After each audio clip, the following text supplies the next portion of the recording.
हर खबर की बारीकी से होती है पड़ताल, खबर के पीछे का सच और उसका सटीक विश्लेषण आप तक लेकर आते हैं हम, चाहे बात सियासत की हो या अंतर्राष्ट्रीय जगत। ग्राउंड जीरो से रखते हैं खबर पर पहली नजर। देखिए हमारा खास शो खबरों का सरपंच न्यूज पंच, रोजाना सुबह 10:30 बजे और नमस्कार, आप देख रहे हैं दूरदर्शन समाचार। आपके साथ मैं हूं पराक्रम सिंह शेखावत और आपको बता दें कि जोहान्सबर्ग में G20 शिखर सम्मेलन का समापन हो चुका है। प्रधानमंत्री नरेंद्र मोदी अपना सफल दौरा करने के बाद भारत के लिए प्रस्थान कर चुके हैं। प्रधानमंत्री नरेंद्र मोदी की ये प्रस्थान की तस्वीरें, G20 लीडर्स समिट में शिरकत करने के लिए प्रधानमंत्री दक्षिण अफ्रीका के दौरे पर थे और सफल G20 सम्मेलन के बाद प्रधानमंत्री नरेंद्र मोदी स्वदेश के लिए रवाना हो चुके हैं। प्रधानमंत्री नरेंद्र मोदी ने G20 लीडर्स समिट को संबोधित किया। इस दौरान G20 सदस्य देशों के राष्ट्र प्रमुखों के साथ प्रधानमंत्री नरेंद्र मोदी ने मुलाकात की और अपने सफल G20 सम्मेलन के समापन के बाद प्रधानमंत्री नरेंद्र मोदी भारत के लिए प्रस्थान कर चुके हैं। प्रधानमंत्री नरेंद्र मोदी दक्षिण अफ्रीका के 3 दिवसीय दौरे पर थे। इस दौरान प्रधानमंत्री ने G20 लीडर्स समिट के विभिन्न सत्रों में शिरकत की। प्रधानमंत्री ने G20 लीडर्स समिट को संबोधित किया और साथ ही G20 सदस्य देशों के राष्ट्र प्रमुखों के साथ भी मुलाकात की और अपने सफल दौरे के बाद प्रधानमंत्री नरेंद्र मोदी भारत के लिए प्रस्थान कर चुके हैं। G20 सम्मेलन के दौरान प्रधानमंत्री ने कई महत्वपूर्ण प्रस्ताव रखे। साथ ही G20 सदस्य देशों के राष्ट्र प्रमुखों के साथ प्रधानमंत्री नरेंद्र मोदी ने द्विपक्षीय बैठकें की, वैश्विक नेताओं से मुलाकात की और अब प्रधानमंत्री स्वदेश के लिए रवाना हो चुके हैं।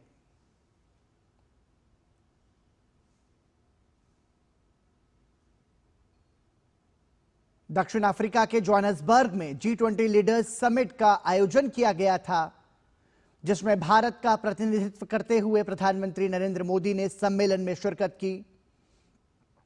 इस दौरान प्रधानमंत्री ने G20 सम्मेलन में कई महत्वपूर्ण प्रस्ताव भारत की ओर से रखे और सफल G20 सम्मेलन के बाद प्रधानमंत्री स्वदेश के लिए रवाना हो चुके हैं। इस दौरान प्रधानमंत्री ने वैश्विक नेताओं के साथ मुलाकात की, महत्वपूर्ण बैठकों में शिरकत की,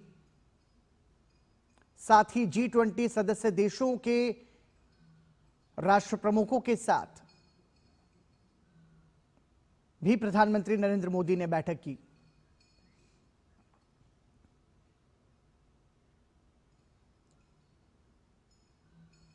G20 लीडर्स समिट को भी प्रधानमंत्री ने संबोधित किया था और अब प्रधानमंत्री नरेंद्र मोदी भारत के लिए प्रस्थान कर चुके हैं। प्रधानमंत्री नरेंद्र मोदी का यह सफल दौरा रहा है और यहां रुक रहे हैं एक छोटे से ब्रेक के लिए। देखते रहिए दूरदर्शन समाचार।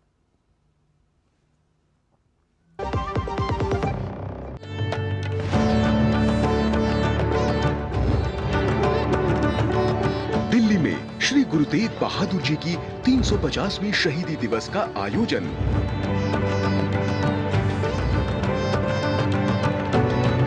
दिल्ली करेगी श्री गुरु तेग बहादुर जी की शहादत को नमन। संग्रहालय में दुर्लभ चित्र और दस्तावेज बताएंगे श्री गुरु जी की गाथा।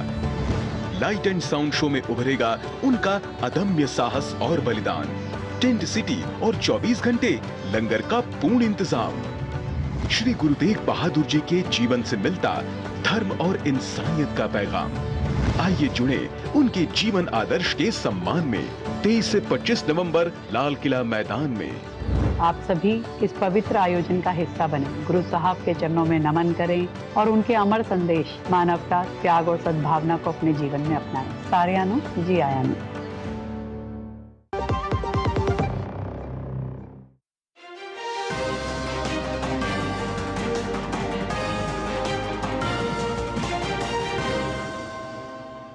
नमस्कार, आप देख रहे हैं दूरदर्शन समाचार। आपके साथ मैं हूं पराक्रम सिंह शेखावत। बताएंगे आपको इस वक्त की बड़ी खबरें। समाचार की शुरुआत सुर्खियों के साथ।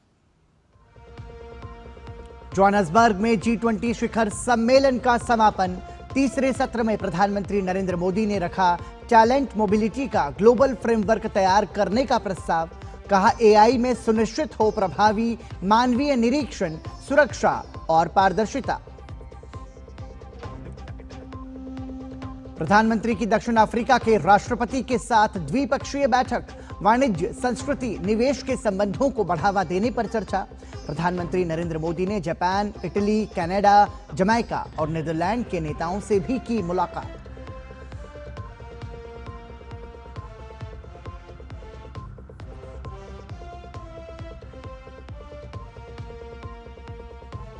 SIR प्रक्रिया से घुसपैठियों में डर। बांग्लादेश सीमा पर वापस जाने वालों की भारी भीड़। असम से भी वापस भेजे जा रहे घुसपैठिए। उत्तर प्रदेश में डिटेंशन सेंटर बनाने के निर्देश के बाद घुसपैठियों में अफरा तफरी।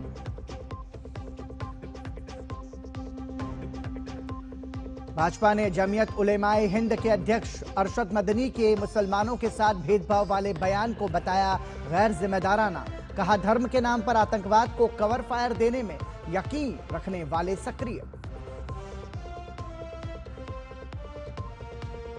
और खेल के मैदान में देश की बेटियों ने लहराया परचम। जीता पहला महिला दृष्टिबाधित T20 विश्व कप। बैडमिंटन कोर्ट पर शटलर लक्ष्य सेन का कमाल। जीता ऑस्ट्रेलियन ओपन का खिताब। और सुर्खियों के बाद खबरों पर नजर विस्तार से। जोहान्सबर्ग G20 शिखर सम्मेलन रविवार को संपन्न हो गया। प्रधानमंत्री नरेंद्र मोदी ने तीसरे सत्र को संबोधित करते हुए वित्त केंद्रित की बजाय मानव केंद्रित दृष्टिकोण अपनाने पर बल दिया। प्रधानमंत्री ने IBSA शिखर सम्मेलन को भी संबोधित किया। प्रधानमंत्री की कई देशों के नेताओं के साथ द्विपक्षीय बैठकें भी हुई।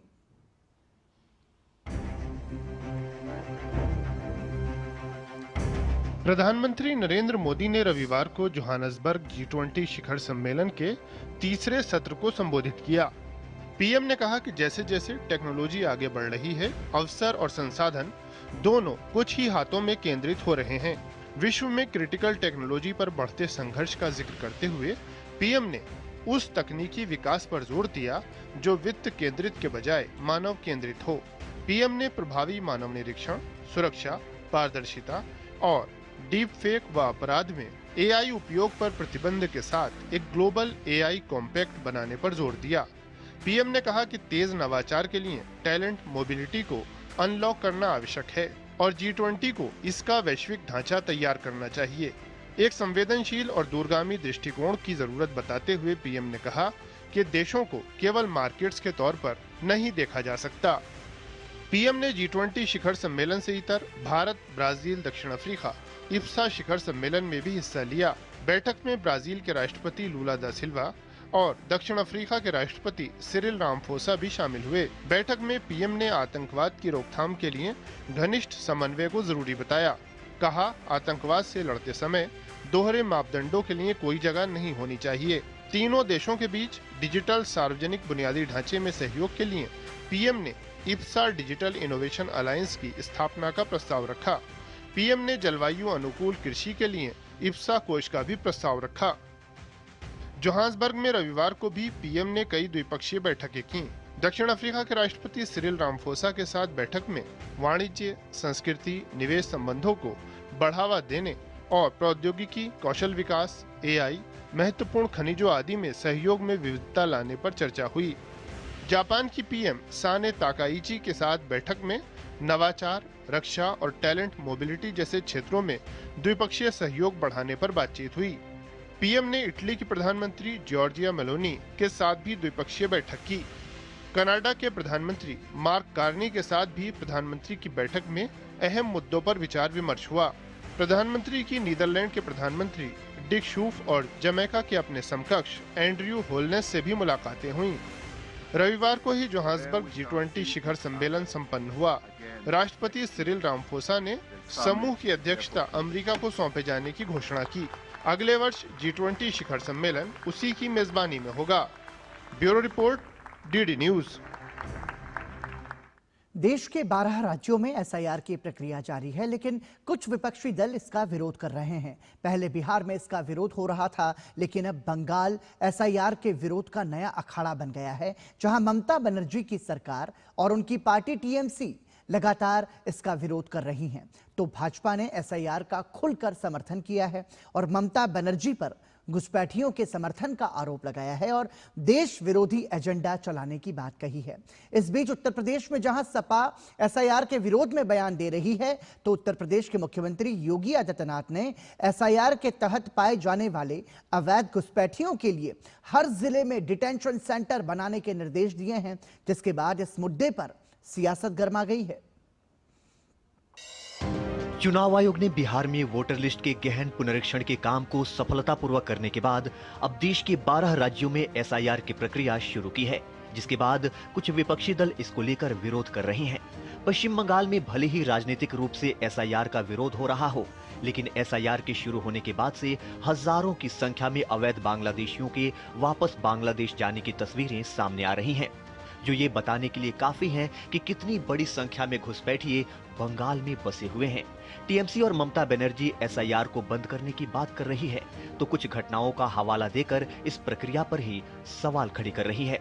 इस मुद्दे पर पश्चिम बंगाल के राज्यपाल सीवी आनंद बोस ने कहा है कि संवैधानिक प्रक्रिया पर राजनीति करना ठीक नहीं है। What the Chief Minister has pointed out has to be examined in detail, in depth, and I'm sure that we have an election commission which is strong enough, which has a balanced outlook. All these issues can be examined properly and appropriate solutions found. But what is required is free and fair elections in this country has to be followed meticulously. Bengal में ममता दीदी के विरोध पर BJP लगातार हमलावर है और आरोप लगा रही है कि घुसपैठियों को बचाने के लिए टीएमसी देश विरोधी काम कर रही है। बंगाल से जो घुसपैठी वहां घुसे और उनके जबरन नाम वहां पर लिखाए गए, क्या उनके नाम हटेंगे? इस बात का ममता को डर है कि एसआईआर के कारण उनकी सारी जो धांधली है चुनाव सूची को लेकर, वो सारी धांधली देश और दुनिया के सामने आएगी, इस बात का उन्हें भय है। बीजेपी नेता अमित मालवीय ने बंगाल की वोटर लिस्ट का हवाला देते हुए टीएमसी पर हमला बोला है और कहा है कि टीएमसी ने अवैध घुसपैठियों को वोटर लिस्ट में शामिल कराकर वोट बैंक की राजनीति की है। अमित मालवीय ने लिखा, 2002 में एसआईआर के बाद से 2025 के बीच पश्चिम बंगाल में मतदाताओं की संख्या में 66% की वृद्धि हुई। ईसीआई के आंकड़े बताते हैं कि जिन शीर्ष 10 जिलों में मतदाताओं की संख्या में सबसे अधिक वृद्धि हुई है, उनमें से 9 जिले बांग्लादेश से सीमा साझा करते हैं। जिन 9 सीमा जिलों में सबसे तेज वृद्धि दर्ज की गई है, वे हैं उत्तर दिनाजपुर 105.49%, मालदा 94.58%, मुर्शिदाबाद 87.65%, दक्षिण 24 परगना 83.30%, जलपाईगुड़ी 82.3%, कूच बिहार 76.52%, उत्तर 24 परगना 72.18%, नदिया 71.46% और दक्षिण दिनाजपुर 70.94%। शीर्ष 10 में से एकमात्र गैर सीमा जिला बीरभूम है, जहां वृद्धि दर 73.44% रही।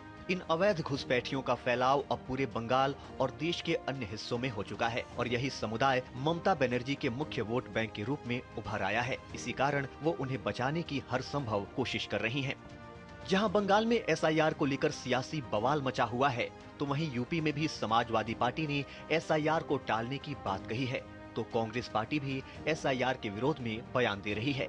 इस बीच यूपी के मुख्यमंत्री योगी आदित्यनाथ ने प्रदेश में पूरी पारदर्शिता से एसआईआर को चालू रखने की बात कही है और सभी जिलाधिकारियों को अवैध रूप से पाए जाने वाले घुसपैठियों के लिए डिटेंशन सेंटर बनाने के निर्देश दिए हैं। इसके बाद इस मुद्दे पर भी सियासत गर्मा गई है, तो कई मुस्लिम समाज से भी इस कार्यवाही के पक्ष में बयान सामने आए हैं।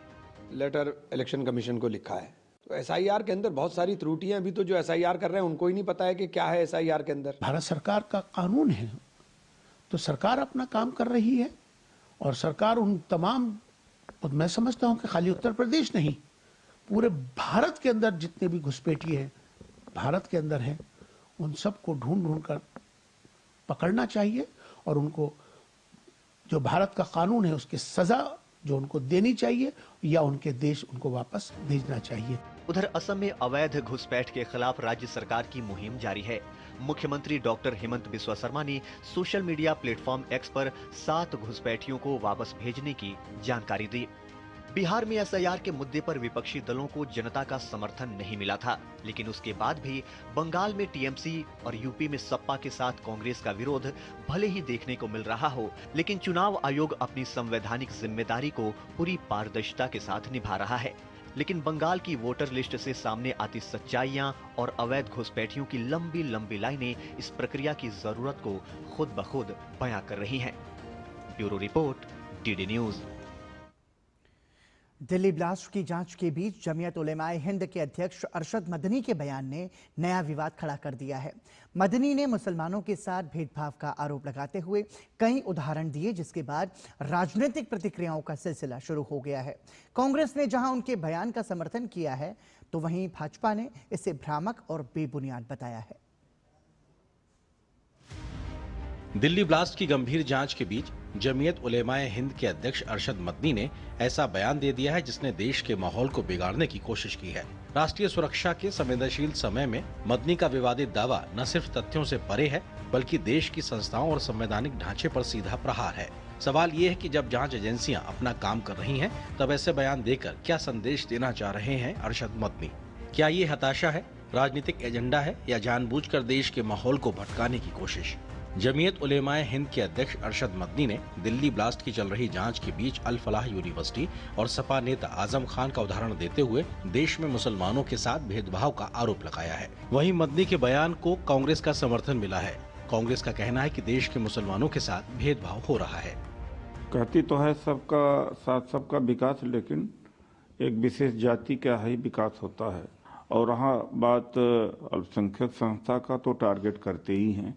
अल फलाह यूनिवर्सिटी में जो भी आतंकी गतिविधि करने वाला व्यक्ति है उसको न छोड़ा जाए, लेकिन टारगेट करना कि यूनिवर्सिटी बंद कर दिया जाए, तो ये क्या है? ये जो सरकार आई है, इसने बहुत ही प्लान्ड तरीके से, बहुत ही नियोजित तरीके से एक धर्म के खिलाफ और धर्म से जुड़े हुए पढ़े लिखे लोग हों, इंटेलेक्चुअल हों, उनके खिलाफ एक कैंपेन चलाया। इसमें कोई दो राय नहीं। वहीं भाजपा ने मदनी के आरोपों को खारिज किया है और मदनी पर मुसलमानों को लूटने और समुदाय की तरक्की के लिए काम न करने का आरोप लगाया। जमायतुल उलमा हिंद के सदर अरशद मदनी का बयान बहुत गैर जिम्मेदाराना है। मौलाना अरशद मदनी को माफी मांगनी चाहिए। मौलाना अरशद मदनी को मुल्क को बदनाम करने का कोई हक नहीं है। जो प्रोपेगेंडा पाकिस्तान और हमारे मुल्क के दुश्मन फैला रहे हैं कि भारत के अंदर मुसलमानों का रहना मुश्किल है, वही प्रोपेगेंडा मौलाना अरशद मदनी फैला रहे हैं। ये कहीं से भी स्वीकार नहीं है। जिस प्रकार से अरशद मदनी जी ये बात कर रहे हैं, क्या वो भूल गए कि इस देश में तो गृह मंत्री और राष्ट्रपति भी मुस्लिम रहा है? तो ऐसा लगता है कि कुछ लोग राष्ट्रीय सुरक्षा नीति के ऊपर वोट बैंक नीति रखते हैं और आज अरशद मदनी भी उसी जमात में शामिल है। अरशद मदनी का बयान तथ्यों की वास्तविकता पर बिल्कुल खरा नहीं उतरता। इस बयान पर जहां कांग्रेस खुलकर उनका समर्थन कर रही है, तो वहीं बीजेपी इसे पूरी तरह बेबुनियाद बता रही है। ऐसे में अब सबकी नजरें जांच एजेंसियों पर टिकी हैं।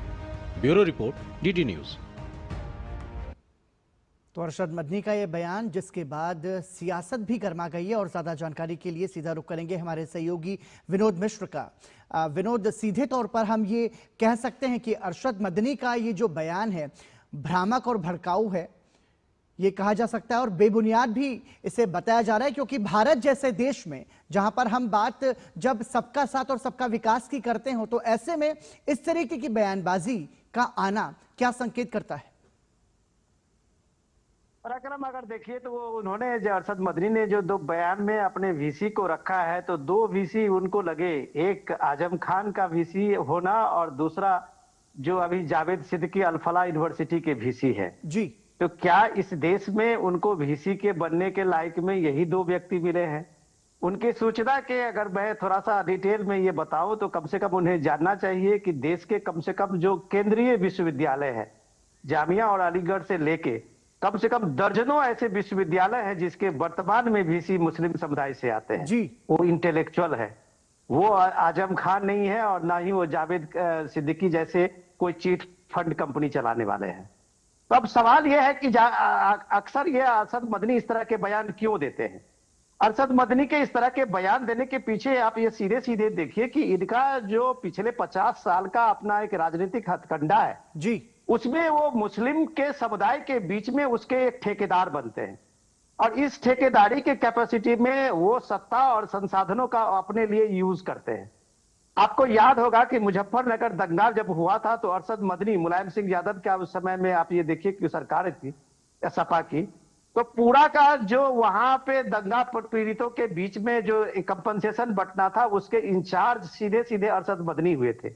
सुप्रीम कोर्ट ने बाद में जो लिस्ट बनाए थे जिसमें सिर्फ मुस्लिम था, एक भी हिंदू दंगा पीड़ितों का नाम नहीं था, तो सुप्रीम कोर्ट ने क्वेश्चन कर दिया था उस सारी चीजों को।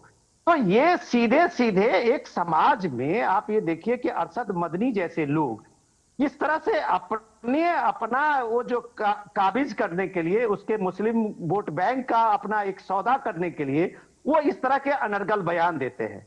अनर्गल बयान देने के पीछे वो सीधे सीधे आप ये देखिए कि वक्फ कानून के बाद अरशद मदनी जैसे जो मौलाना है वो क्यों इतना बौखलाए हुए हैं। अभी आप IITO के पास चले जाइए, 2 बड़ी बड़ी इमारतें हैं वो अरशद मदनी के जमाते उलेमा हिंद के कब्जे में है जी। तो ये प्राइवेट प्रॉपर्टी कैसे बना, क्या अरशद मदनी इसका कभी जवाब देंगे? सिर्फ गुमराह करने के लिए वो इस तरह के भ्रामक बयान देते हैं। क्या अल फलाह यूनिवर्सिटी के जो अभी लगातार इतने व्हाइट कॉलर टेरर नेटवर्क का एक अड्डा बना था, कश्मीर के जो लोग थे वो डॉक्टर्स थे, वो किस तरह से अल फलाह को एक सेफ हेवन बनाया था, क्या इसकी जांच नहीं इसकी जो सुरक्षा एजेंसी इसकी जांच में वो नहीं होनी चाहिए? वो जावेद सिद्दीकी को के सामने में रख के जो पैरवी कर रहे हैं जी, क्या वो जावेद सिद्दीकी के उस कैरेक्टर को जानते हैं जो बंदा एक महू के चिट फंड कंपनी के धोखेदारी में तिहाड़ जेल में बंद था और इसी कांग्रेस के निजाम में वो यहाँ पे हुड्डा जी के सरकार में कैसे वो अल फलाह यूनिवर्सिटी के लिए एक संशोधन करवाया, यूनिवर्सिटी बनाया, आज 75 एकड़ जमीन वो कब्जा करके किस तरह का वो सेफ हेवन बना दिया सेपरेटिज्म के लिए, एक्सट्रीजम के लिए। तो क्या इसकी जांच नहीं होनी चाहिए? तो ये जो देश में गुमराह करने वाले तत्व हैं उसमें अरशद मदनी जैसे लोगों को से देश के और कम से कम मुस्लिम के लोगों को भी सावधान होनी चाहिए कि ये लोग सिर्फ और सिर्फ अपने लिए ये सारी चीजें करते हैं, ये फसाद बनाते हैं। बहुत बहुत धन्यवाद विनोद मिश्र इस तमाम जानकारी को हमारे साथ साझा करने के लिए। तो हमारे सलाहकार संपादक विनोद मिश्र सीधे तौर पर यह बता रहे थे कि किस तरीके से अरशद मदनी मुसलमानों को गुमराह करने की कोशिश कर रहे हैं। भारत वो जो देश है जिसमें स्वतंत्रता के बाद पहले 4 शिक्षा मंत्री मुस्लिम रहे। भारत वो देश है जिसमें राष्ट्रपति से लेकर उपराष्ट्रपति से लेकर तमाम सारे बड़े पदों पर मुस्लिम जो लोग हैं वो काबिज रहे और जो एक तरीके से सहिष्णुता की जो बात है और सांप्रदायिक सौहार्द की जो बात है उस बात को बिगाड़ने की कोशिश अरशद मदनी कर रहे हैं। फिलहाल रुकेंगे एक छोटे से ब्रेक के लिए, देखते रहिए दूरदर्शन समाचार।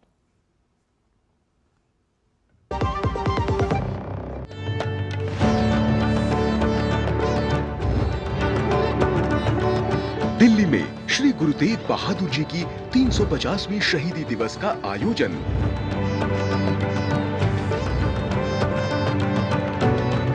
दिल्ली करेगी श्री गुरु तेग बहादुर जी की शहादत को नमन। संग्रहालय में दुर्लभ चित्र और दस्तावेज बताएंगे श्री गुरु जी की गाथा।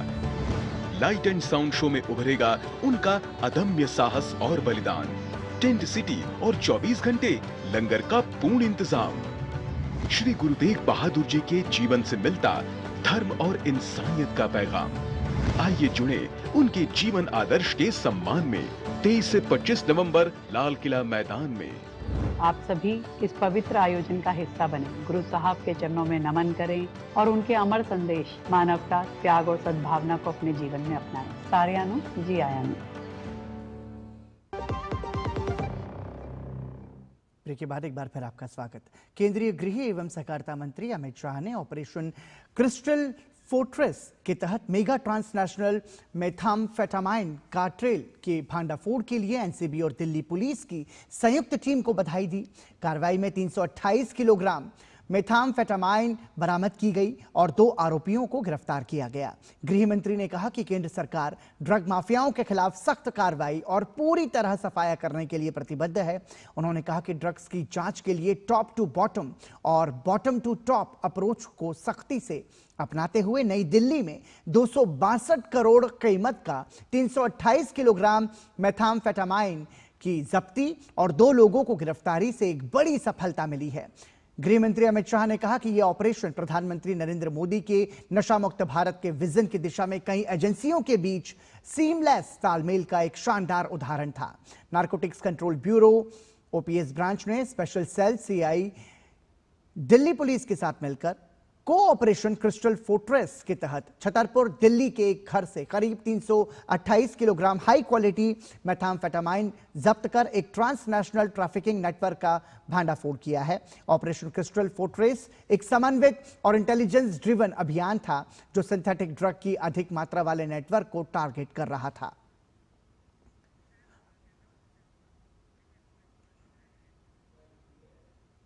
और इस पर ज्यादा जानकारी के लिए सीधा रुख करेंगे हमारे सहयोगी मुकेश शुक्ला का। मुकेश, गृह मंत्री अमित शाह ने दिल्ली पुलिस और एनसीबी को बधाई दी है। वाकई में एक बड़ी सफलता है, इतनी बड़ी मात्रा में ड्रग्स का पकड़ा जाना जिसकी कीमत करोड़ों में है। तो निश्चित रूप से ये बहुत बड़ा एक कदम है और सफलता भी है दिल्ली पुलिस की भी और एनसीबी की भी।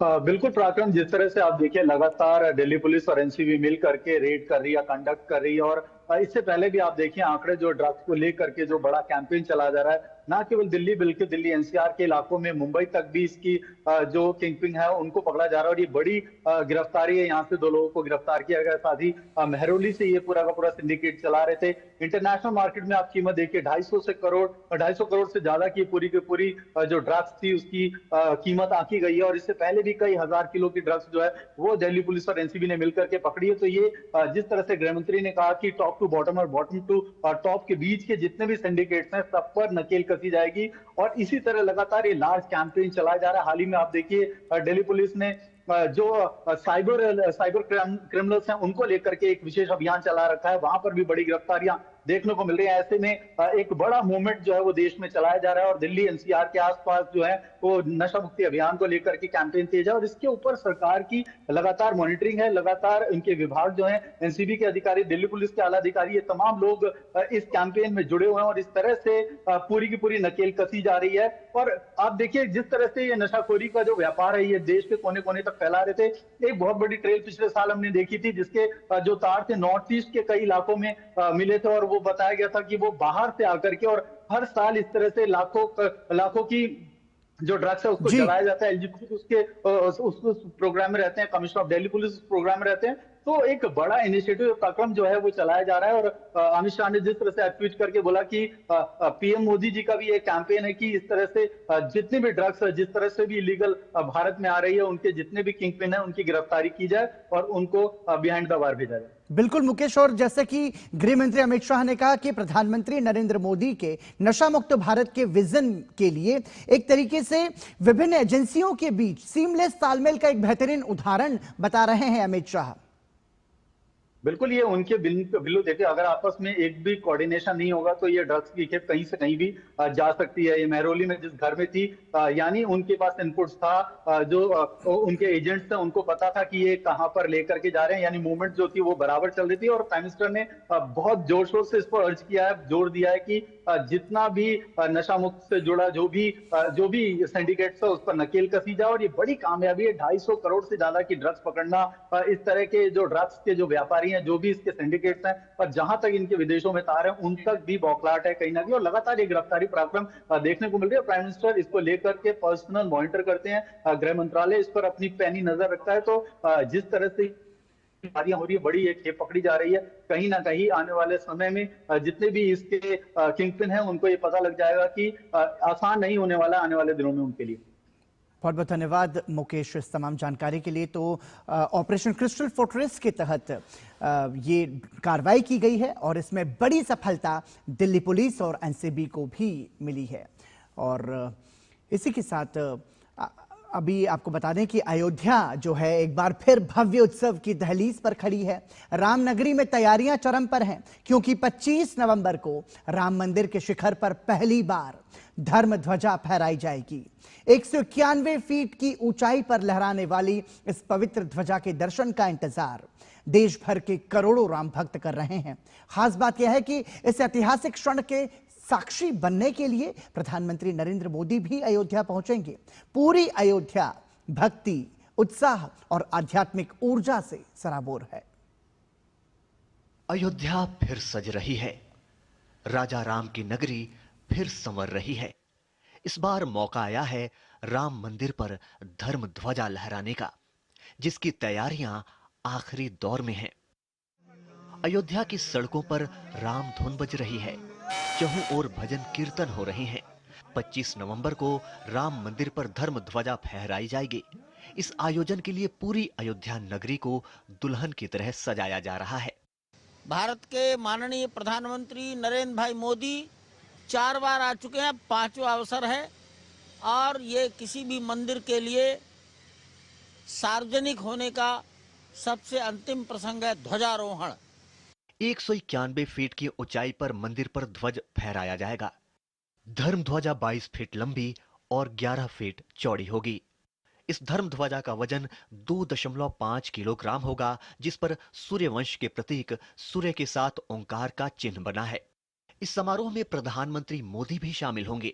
प्रधानमंत्री मोदी का रोड शो साकेत महाविद्यालय से शुरू होकर राम मंदिर तक होगा। वैदिक मंत्रोच्चार के साथ मंदिर के शिखर पर केसरिया रंग की ध्वजा फहराई जाएगी। ध्वजारोहण कार्यक्रम को लेकर पूरी अयोध्या नगरी में उत्सव और उत्साह का माहौल है। ध्वजारोहण इस बात का प्रतीक है कि अब मंदिर पूर्ण हो चुका है। उत्तर प्रदेश के मुख्यमंत्री योगी आदित्यनाथ ने प्रदेशवासियों के लिए एक पत्र भी लिखा है। उन्होंने कहा है कि अयोध्या को असंख्य संतों, राम भक्तों और योद्धाओं के बलिदान से वैभव की दोबारा प्राप्ति हुई है। मंदिर पर धर्म ध्वजा की स्थापना को शांति और समृद्धि से जोड़ा जा रहा है। मंदिर पर धर्म ध्वजा की स्थापना प्रतीक है इस बात का कि मंदिर निर्माण का काम पूरा हो गया है। अयोध्या में राम मंदिर में होने वाले ध्वजारोहण समारोह को लेकर भव्य तैयारियां चल रही हैं। उत्तर प्रदेश के उप मुख्यमंत्री ब्रजेश पाठक कार्यक्रम स्थल का निरीक्षण करने अयोध्या पहुंचे। उप मुख्यमंत्री ने कहा कि प्रधानमंत्री नरेंद्र मोदी ध्वजारोहण का कार्यक्रम संपन्न करने के लिए अयोध्या आ रहे हैं। हम सब उत्तर प्रदेश के कार्यकर्ता हृदय की गहराइयों से उनका स्वागत करते हैं। ये सनातन संस्कृति का चरमोत्कर्ष है, जिसे पूरी दुनिया देखेगी जब प्रभु रामलला का मंदिर बनकर तैयार हो गया है और अब सनातन की पताका लहराने के लिए प्रधानमंत्री नरेंद्र मोदी का आगमन हो रहा है।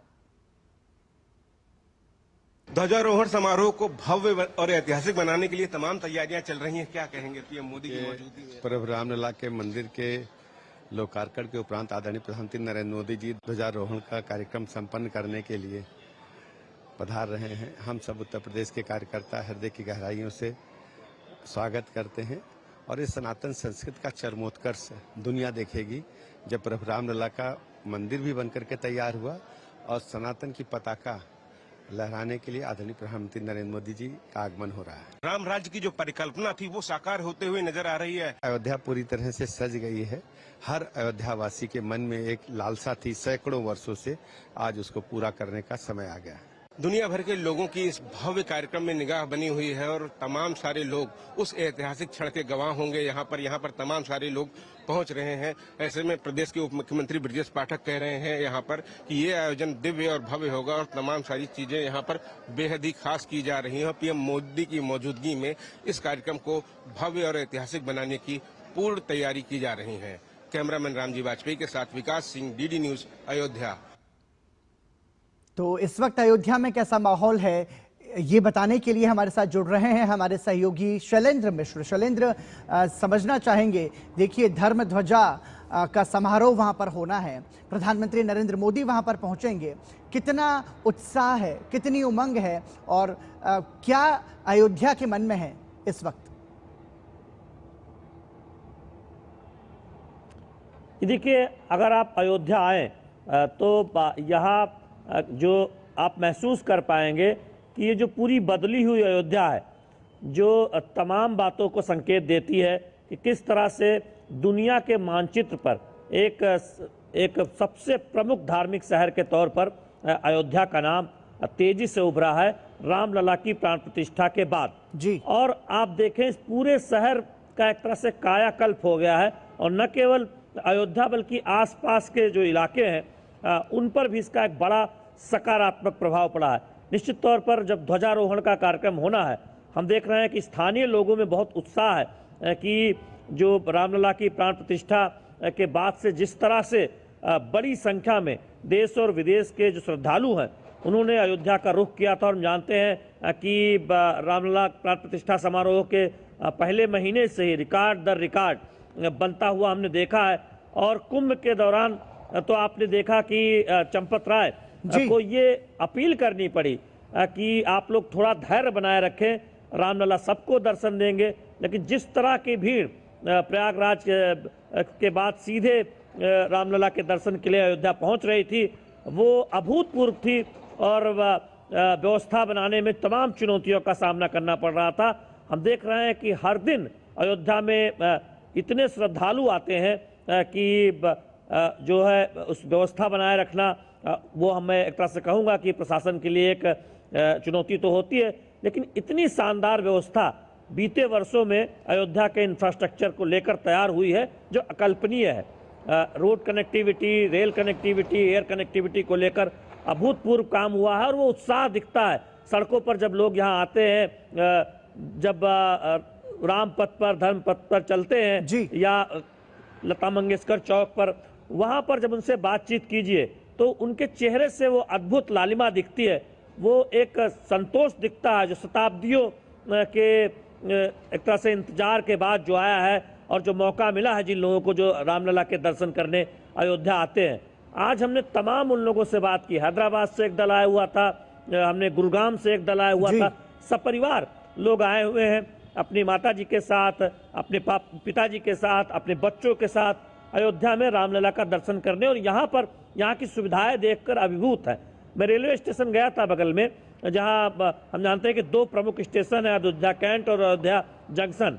वंदे भारत जैसी ट्रेन की सुविधा अब यहाँ पर है। लोग ये कह रहे थे कि उन्हें एक कल्पना नहीं थी कि किस तरह के रेलवे स्टेशन हो सकते हैं। ऐसा लग रहा था कि वो एयरपोर्ट पर उतर रहे हैं। इस तरह की साफ सफाई और सुविधा है, और सिर्फ भव्यता ही नहीं है बल्कि ट्रेनों का आवागमन सुनिश्चित किया गया है, नई नई ट्रेनें शुरू की गई है। और महर्षि वाल्मीकि अंतर्राष्ट्रीय एयरपोर्ट के बारे में तो हम जानते ही हैं कि किस तरह से वो सुचारू रूप से एयर कनेक्टिविटी दे रहा है। तो हमने तमाम उन लोगों से बात की जो एयर कनेक्टिविटी के जरिए अयोध्या आए थे, और यहाँ स्थानीय लोग सब जब बात करते हैं तो वो अभिभूत हैं। उन्होंने अपने जीवन काल में भव्य राम मंदिर के निर्माण होते हुए देखा है। अगाध श्रद्धा से भरे हुए भक्तों को न केवल भारत के कोने कोने से बल्कि दुनिया से आते हुए देखा है। और हम जानते हैं कि इतने कम समय में जो रिकॉर्ड बना है तीर्थयात्रियों का, वो अद्भुत है। वो दिखाता है रामलला में भारतीयों की, सनातनियों की श्रद्धा का, वो दिखाता है अयोध्या में, राम नगरी में लोगों के आने की उत्सुकता का, वो दिखाता है कि किस तरह से लोग अपने शताब्दियों के इंतजार के बाद अब रामलला का भव्य दर्शन करना चाहते हैं, और पूरी अयोध्या अद्भुत नजर आती है। बहुत बहुत धन्यवाद शैलेंद्र। तो हम ये कह सकते हैं कि राम नगरी अयोध्या में खोमचा वाला हो या फिर कोई मूर्ति बेचने वाला हो या माला बेचने वाला। शैलेंद्र, हम ये कह सकते हैं कि राम नगरी अयोध्या में शिखर ध्वजारोहण की जो अलौकिक छटा है, वो उसकी जो खूबसूरती है वो हम महसूस कर सकते हैं आपके शब्दों में। बहुत बहुत धन्यवाद इस जानकारी को हमारे साथ साझा करने के लिए। और इसका जब ध्वजारोहण होगा तो हम सभी इसके साक्षी बनेंगे। दूरदर्शन समाचार पर आप इसका सीधा प्रसारण भी आप देख पाएंगे। और यहां रुकेंगे एक छोटे से ब्रेक के लिए। देखते रहिए डीडी न्यूज। MDH केसर का हो बहाना, कश्मीरी पुलाव या हो बिरयानी खाना, केसरी चाय दूध, रसमलाई, केसरी लड्डू, हलवा या बनाना, यही तो है MDH केसर का बहाना। MDH शुद्ध केसर, खुशबू ऐसी जो दिल जीत ले। MDH ब्रेक के बाद एक बार फिर आपका स्वागत। आप देख रहे हैं समाचार। भारतीय अंतर्राष्ट्रीय फिल्म महोत्सव के साथ हर साल लगने वाला फिल्म बाजार इस बार नई पहचान के साथ सामने आया है। 2007 में शुरू हुआ ये आयोजन आज दक्षिण एशिया के सबसे बड़े फिल्म मार्केट्स में अपनी अहम जगह बना चुका है। रीब्रांड होकर बेस्ट फिल्म बाजार बनने के बाद इससे जुड़ी उम्मीदें और भी बढ़ गई हैं। आइए देखते हैं इस खास रिपोर्ट को।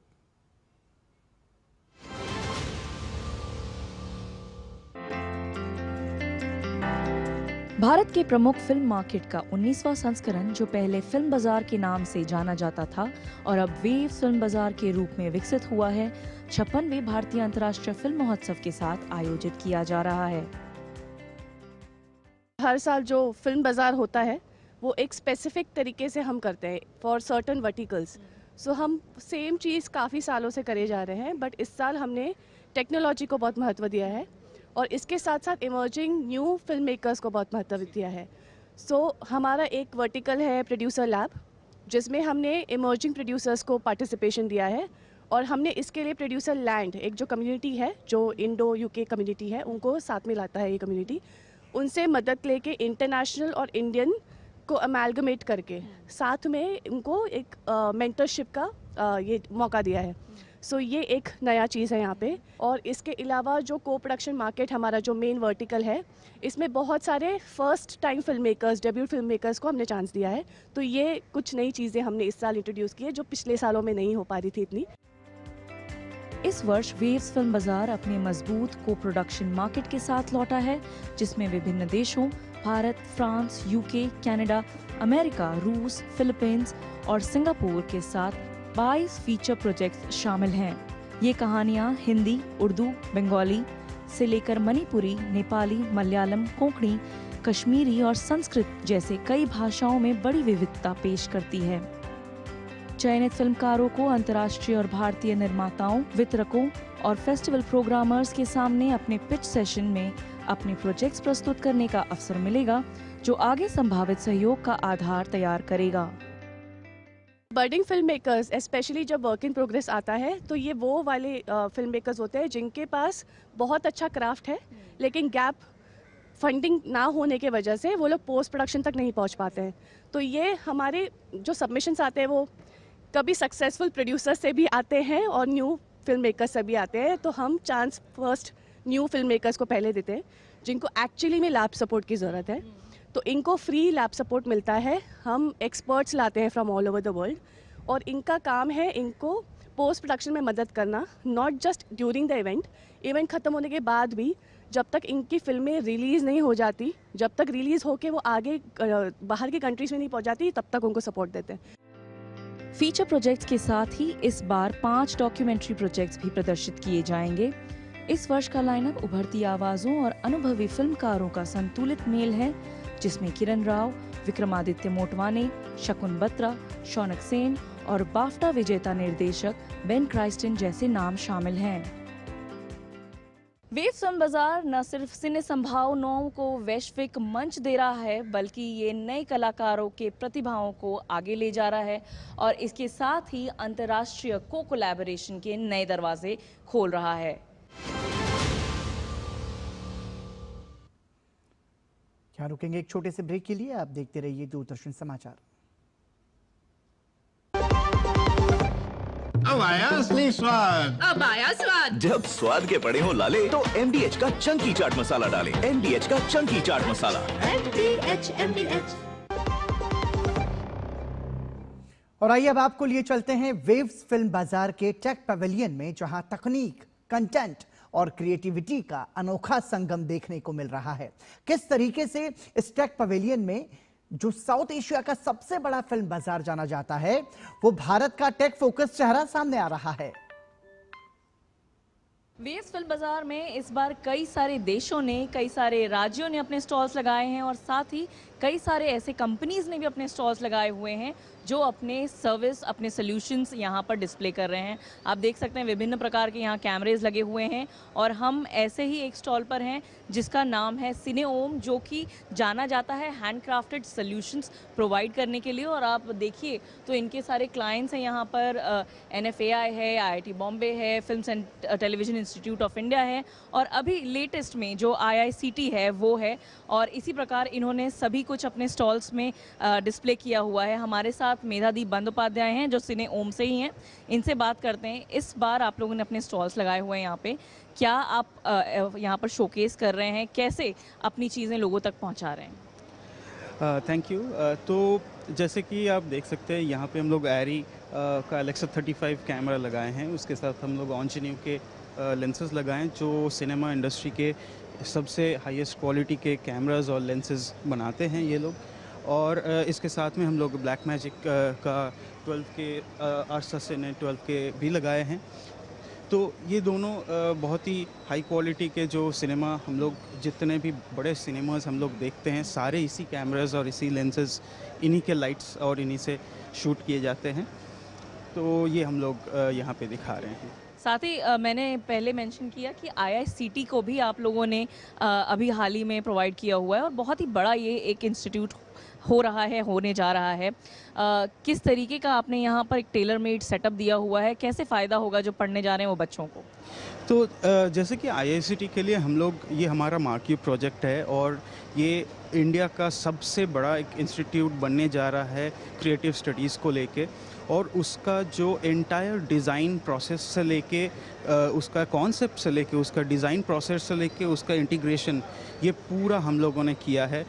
जैसे कि आप यहाँ पे देख सकते हैं, यहाँ पे क्लासरूम्स के से लेके उनका जितने भी DI सेटअप है, उनके प्रोजेक्ट्स, उनका जो थिएटर है और उनके साथ एक इमर्सिव स्टूडियो भी हम लोग बनाए हैं जिसमें आप वर्चुअल प्रोडक्शन से लेके मोशन कैप्चर से लेके कई तरह के चीज़ें वहाँ पे आप लोग शूट कर सकते हैं। फोटोग्रामेट्री भी कर सकते हैं, वहाँ पे ग्रीन स्क्रीन भी कर सकते हैं। तो ये एक मल्टी लेयर का एक स्टूडियो सेटअप हम लोग किया है और साथ में ऑडियो सेटअप भी है, डॉल्बी एटमॉस का थिएटर भी हम लोग इसमें बनाया है। तो ऐसे चीज़ें हैं। एक आखिरी सवाल मेरा यही होगा आपसे कि एक बहुत बड़ा प्लेटफॉर्म होता है यहाँ पे अपने चीज़ों को, अपने जो आपके पास प्रोडक्ट्स हैं वो लोगों तक लेके जाने का। वेव्स फिल्म बाज़ार एक बहुत अच्छा माध्यम है, कैसे देख रहे हैं आप इस वर्ष के इस प्लेटफॉर्म को? डेफिनेटली ये बहुत ही अच्छा लग रहा है क्योंकि जितने वेरियस टाइप ऑफ क्लाइंट्स हमारे फिल्म इंडस्ट्री से जुड़े हुए हैं, बहुत से टाइप लोग यहाँ पे आ रहे हैं, हमारी बातचीत हो रही है, नेटवर्किंग हो रही है। तो बहुत ही अच्छा एक प्लेटफॉर्म लगा हमें यहाँ पे। हमसे बात करने के लिए धन्यवाद। तो ये थे कई स्टॉलों में से एक स्टॉल जो कि हमने आपको बताया कि जो सूचना एवं प्रसारण मंत्रालय की पहल है एक IICT, उसमें भी इन्होंने अपने टेलर मेड सॉल्यूशंस दिए हुए हैं और कई सारे ऐसे स्टॉल्स यहाँ पर हमें देखने के लिए मिल जाएंगे। तो ये थी इफ्फी के टेक पवेलियन की झलक और ज़्यादा जानकारी के लिए हमारे साथ जुड़ रही हैं सीधे गोवा से हमारी सहयोगी श्यामा।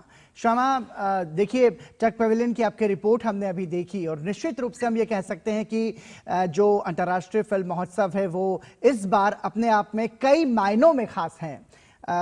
कैसे हम इसको बयां कर सकते हैं दर्शकों के लिहाज से?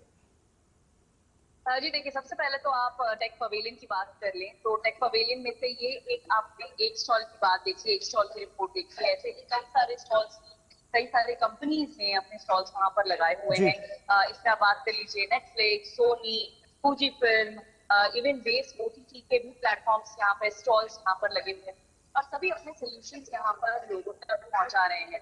वेव फिल्म बाजार पर से अगर हम बात करें तो ये एक ऐसा जगह है, ऐसा माध्यम है जहाँ पर जो बडिंग फिल्म मेकर्स हैं, जो नए फिल्म मेकर्स हैं, वो अपनी कहानी, वो अपनी कथा, वो अपने काम को लेकर आ सकते हैं और उन्हें वही बात करते हुए, नेटवर्किंग करते हुए बहुत अच्छे प्रोड्यूसर्स, डिस्ट्रीब्यूटर्स, सेल्स एजेंट्स भी मिल सकते हैं। और यही एक बहुत अच्छा मौका होता है बडिंग एंटरप्रेन्योर्स के लिए, बडिंग फिल्म मेकर्स के लिए। साथ ही हमने यहाँ ये भी देखा है कि यहाँ पर बड़े से बड़े एस्टैब्लिश्ड फिल्म मेकर्स भी अपने प्रोडक्ट्स, अपने कहानियां यहाँ पर लेके आते हैं और इस माध्यम से अपने समाज को, अपने कहानी को एक लॉन्च पैड का जरिया इस्तेमाल करते हैं। ये तो बात हुई वेव्स फिल्म बाजार की। इसके अलावा अगर हम बात करें, आपको बताएं कि कहाँ जो हिंदी है वहाँ कहाँ क्या क्या है, तो आज कई सारी फिल्में वहाँ पर लगी हुई थी, कई सारी इसके अलावा हमने कई सारे वहाँ पर वर्ल्ड प्रीमियर देखी। वर्ल्ड प्रीमियर में अगर हम बात कर ले तो तमिल सिनेमा लॉकडाउन उसकी रेड कार्पेट थी, उसकी कास्ट आए हुए थे। इसके अलावा वध जो है संजय मिश्रा, नीना गुप्ता जिसमें एक्ट कर रहे हैं, उनकी रेड कार्पेट ठीक है। और वर्ल्ड प्रीमियर हिंदी में मूवी है ये। तो ऐसे एक एमालगमेशन है, यहाँ पर आपको सभी कुछ मिल जाएगा। बिल्कुल, हम कह सकते हैं कि भारत की फिल्मों का एक महत्वपूर्ण मंच है और महत्वपूर्ण महोत्सव है अंतर्राष्ट्रीय फिल्म महोत्सव। बहुत बहुत धन्यवाद श्यामा इस तमाम जानकारी के लिए। तो हमारी सहयोगी श्यामा मिश्रा गोवा से जानकारी दे रही थी, जो कि अंतर्राष्ट्रीय फिल्म महोत्सव की बहुत खूबसूरत झलकियां भी हम तक पहुंचा रही हैं। यहां रुकेंगे एक और छोटे से ब्रेक के लिए। आप देखते रहिए डीडी न्यूज।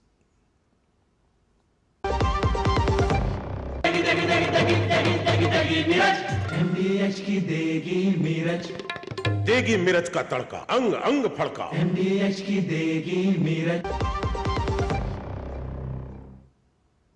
ब्रेक के बाद एक बार फिर आपका स्वागत। सोशल मीडिया मंच एक्स ने अबाउट दिस अकाउंट नाम से एक नया फीचर लॉन्च किया है, जिससे किसी भी अकाउंट की लोकेशन को अब आसानी से वेरीफाई किया जा सकेगा। साथ ही इसके माध्यम से आप ये भी जान सकेंगे कि इस अकाउंट को कब शुरू किया गया, क्या होगा इस फीचर का फायदा और कैसे गलत एजेंडा चलाने वाले अकाउंट्स को पकड़ना होगा आसान। देखिए इस रिपोर्ट में।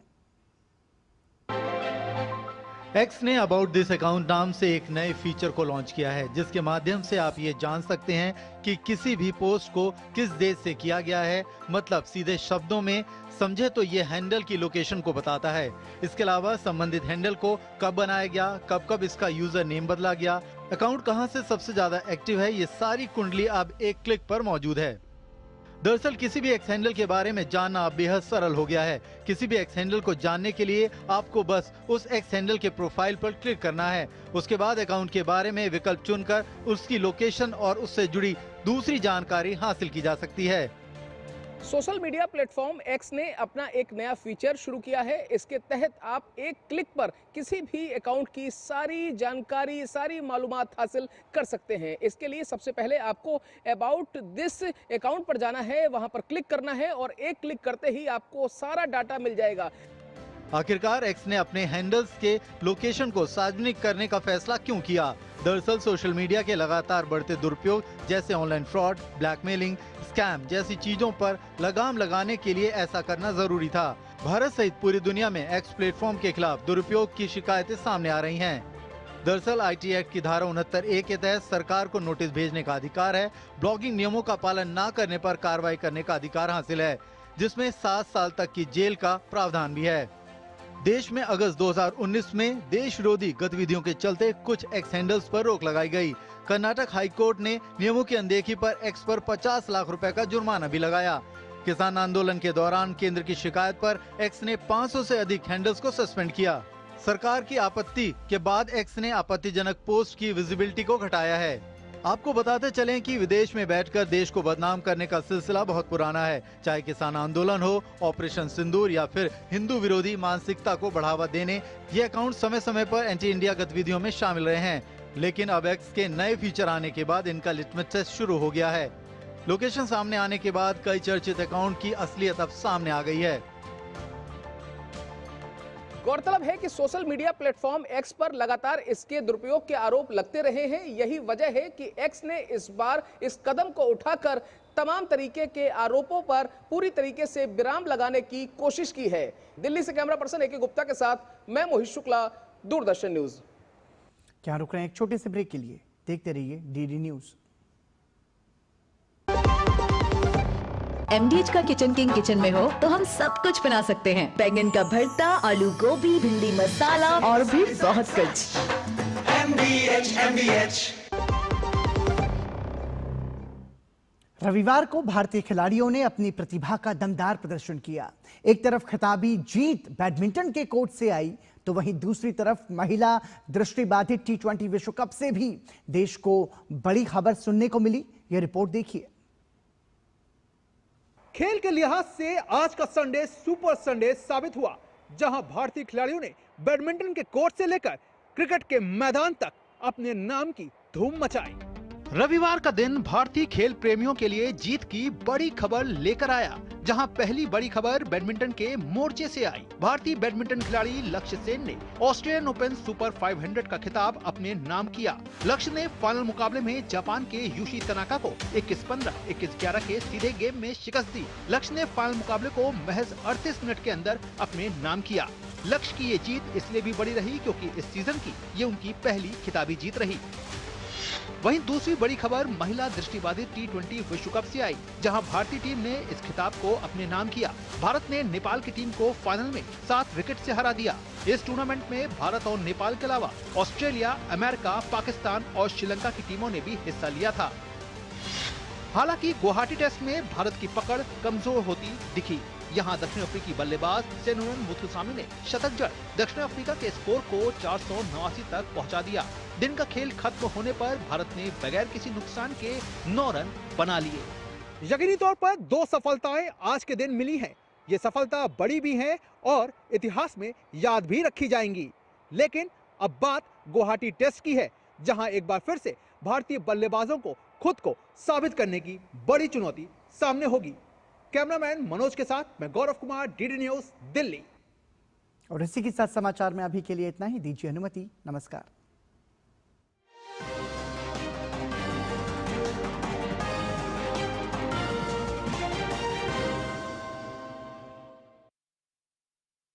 महीने का आखिरी रविवार जब बजते हैं सुबह के 11, एक साथ होता है पूरा देश सुनने मन की बात। मेरे प्यारे